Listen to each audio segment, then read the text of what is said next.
E aí, galerinha, show de bola? Professor Juscelino Aquino, de literatura, te convidando para fazer hoje mais um passeio, na historiografia literária. Na aula de hoje, nós trabalharemos um dos conteúdos mais conhecidos do ensino médio, o conteúdo do romantismo.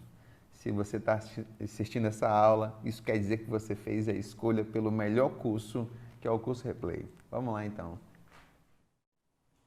Vamos lá!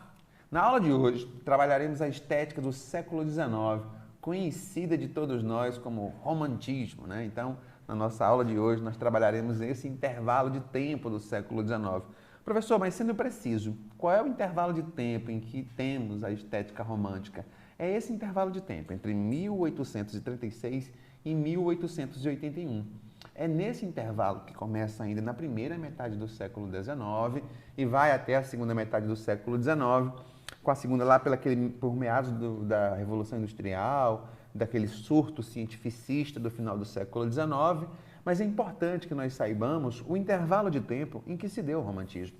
É importante que a gente compreenda o contexto socioeconômico, sociopolítico, econômico, filosófico, ideológico desse momento, para compreender as mentes dessa época e a produção artística desse intervalo de tempo. Então, sem dúvida, conhecer o romantismo é conhecer o seu contexto histórico. Essa data aí destacada em vermelho é a data da primeira obra romântica. Professor, quando isso aconteceu? Olha aí, 1836 foi o ano da publicação do livro, Suspiros Poéticos e Saudades, de um autor conhecido como Gonçalves de Magalhães. Esse autor, então, é o marco inicial do nosso romantismo. A gente vai falar desse autor especificamente, da geração a que ele pertence, no momento apropriado. Precisamos conhecer primeiro, nós dividimos essa aula em 3 grandes momentos. Primeiro, temos que compreender as características do romantismo em geral, depois trabalhamos a poesia romântica e em seguida a prosa. Vamos desmembrar esse nosso conteúdo de romantismo em 3 encontros. Nesse nosso primeiro encontro, trabalhamos então o romantismo, o contexto histórico e suas características. Vamos a elas então. Se eu for tentar entender o romantismo, eu tenho que, de certo modo, situá-lo no intervalo de tempo do início do século XIX. Alguns desdobramentos são muito importantes para que eu compreenda o romantismo. Primeiro, a Revolução Francesa. Aquele ideal de liberdade trazido pela Revolução Francesa empolgou povos mundo afora. E a liberdade, que virou uma bandeira fortíssima nesse intervalo de tempo, afetou inclusive as artes. A estética romântica é fruto, resultado e consequência desse surto trazido pela Revolução Francesa.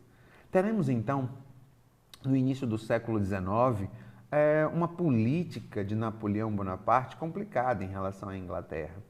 Com essa luta entre os elefantes, o pobre capim, que é o que mais sofre, no caso Portugal, acabou acontecendo a fuga da coroa portuguesa de Portugal. Eles fugindo, por conta do bloqueio continental imposto aos ingleses pelos franceses, por conta desse descumprimento de imposições napoleônicas, os portugueses acabam sendo ameaçados de serem invadidos por tropas napoleônicas. Não tendo para onde ir, a coroa portuguesa acabou fugindo. E a coroa veio para onde? Para sua maior colônia, no caso, o Brasil. É importante destacarmos que no início do século XIX, um dos grandes eventos que vai afetar a estética romântica, que você precisa conhecer e entender, que vai contribuir com o romantismo, é a chegada da família real. A chegada da família real trouxe uma espécie de revolução cultural para o Brasil. Veio não só a corte, aquelas 15 mil pessoas em 36 caravelas, veio artistas de todos os modos, tivemos então que fundar um país que era só colônia para ser parasitado. Então, sem dúvida, que a gente pode destacar a chegada da família real no Brasil como um grande evento que impactou, que revolucionou, como a gente pode colocar aí a abertura dos portos, dos museus, de teatros, de universidades. Lembrando, só teremos ensino superior no Brasil no século XIX, então mostre como isso é recente no nosso país. Então, a chegada da família real, de certo modo, trouxe um sentimento agora de independência. As ordens partiam do Brasil para a Europa e não o contrário. Então, a chegada da família real e esse conjunto de transformações que ocorreram após a chegada afetaram diretamente as artes. Nós temos também um outro evento político, conhecido como a Declaração da Independência. O romantismo é resultado e consequência desse momento. A Declaração da Independência, mesmo que simbolicamente, num puxar de espadas à margem de um rio, mostra a necessidade e a vontade de um povo de libertar-se politicamente. Então, professor, como eu devo entender o romantismo? Você deve entender o romantismo como uma arte, que é resultado, consequência e efeito colateral de um momento que o Brasil desejava tornar-se independente, não só politicamente, como também artisticamente.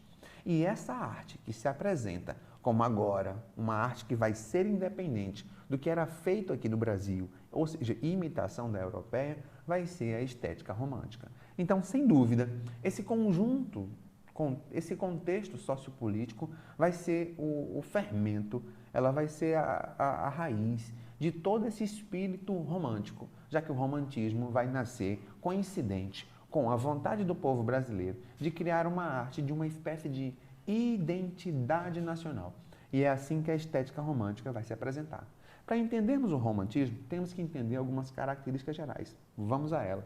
O romantismo é uma estética que, em oposição à estética anterior, no caso, o neoclassicismo, que se apresentava como racional, medido, coeso, harmônico, o romantismo vai se apresentar como a estética do exagero, a liberdade como princípio, a liberdade dos versos, a liberdade das formas. O romantismo vai ser desapegado da questão da forma e se preocupar muito com o conteúdo. Então, algo que eu posso destacar em relação ao romantismo é a liberdade de expressão. Individualismo e subjetivismo. O autor romântico retrata um mundo de acordo com o seu olhar. É a sua ótica sobre o mundo que é expressa dentro dos seus trabalhos.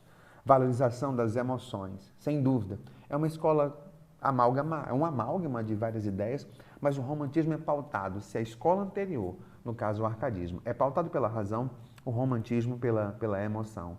Professor, eu queria destacar uma palavra aqui no meu mapa mental sobre aquilo que está sobre toda a expressão romântica, é a palavra nacionalismo.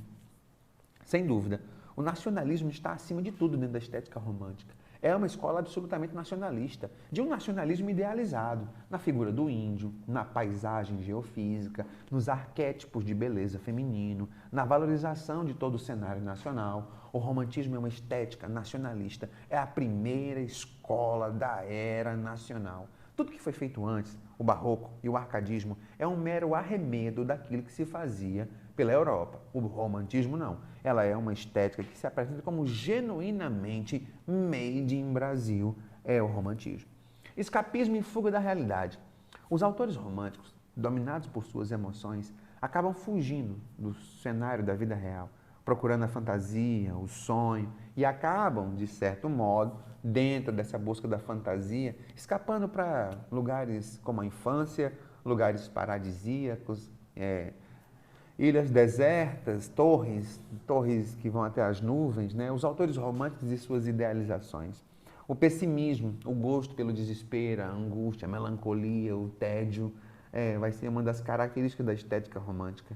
A valorização da natureza, sem dúvida. A paisagem nacional, a paisagem geofísica, vai ser um cenário interessante dentro da estética romântica. Religiosidade é uma escola cristã, né? O idealismo ou idealização da mulher, do índio, da sociedade. O romantismo é uma estética com essas características. Na aula de hoje, nós vimos, por exemplo, então, que estudaremos uma escola que surgiu no início, na primeira metade do século XIX. Vimos que essa escola ela é fruto, consequência, resultado de um contexto que no Brasil acabou coincidindo com a independência da arte brasileira, um momento de definição da brasilidade. O nome dessa escola, romantismo. Percebemos que o contexto do romantismo afetou e trouxe a essa escola um caráter nacionalista. O romantismo, então, será a escola do exagero, o exagero das emoções. Veremos nessa estética aí uma estética da libertação, a libertação da forma. É claro que a primeira geração ainda será um pouco apegada à forma e à métrica, mas as gerações posteriores terão a liberdade de expressão, a liberdade das emoções. Daí chegar aos exageros emocionais, os ultra-romantismo da estética, a idealização dos heróis, das personagens. Teremos mulheres extremamente lindas, heróis extremamente fortes, sociedades sem nenhum defeito.